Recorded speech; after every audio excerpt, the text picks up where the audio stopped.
কি ব্যাপার, তুমি কোথায় যাচ্ছ? তোমাকে নিতে এসেছি, তাড়াতাড়ি গাড়িতে ওঠো। না না, আমি গাড়িতে উঠবো না।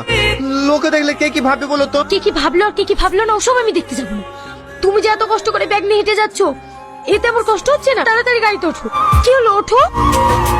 আজ যে আমাদের মুখে চুনকালি দিয়ে তোমার মেয়ে একটা ভিখারি ছেলের সঙ্গে পালিয়ে গেছে, সব তোমাদের স্পর্ধার কারণে এত বড় কাজ করতে পেরেছে। ভাই, তুমি ওই ভিখারিকে জামাই বলে মেনে নেবে কিভাবে? আমি জীবনে মানবো না। আমি আমার মেয়েকে ভালোবাসে দিয়ে একটু স্বাধীনতা দিয়েছিলাম, আর তার সুযোগ নিয়ে এত বড় জঘন্য কাজ করতে পারলো। কি হয়েছে আব্বা? তোর ওই বড় বোন এই চৌধুরী পরিবারের মান সম্মান ধুলোর সঙ্গে মিশিয়ে দিয়ে এক ভিখারি ছেলের সঙ্গে পালিয়ে গেছে। তোদেরকে আমি এত কষ্ট করে মানুষ করেছি, কোনোদিন কোনো কিছুর অভাব বুঝতে দিইনি। তুই কি পারবি এই পরিবারের মান সম্মান ধুলিসাৎ করে একটা ছেলে হাত ধরে পালিয়ে যেতে? জানি তুই পারবি না, কারণ সেই বিশ্বাস আমার আছে। আমার ওরকম মেয়ের কোনো দরকার নেই। আজ থেকে বাবু তুই আমার একমাত্র মেয়ে। এরকম কথা বলবেন না, ও আপনার নিজের মেয়ে। দেখবেন একদিন সব ঠিক হয়ে যাবে। তুই চুপ কর, ও আমার মেয়ে না। আজ থেকে এই চৌধুরী পরিবারের সঙ্গে ওর কোনো সম্পর্ক নেই।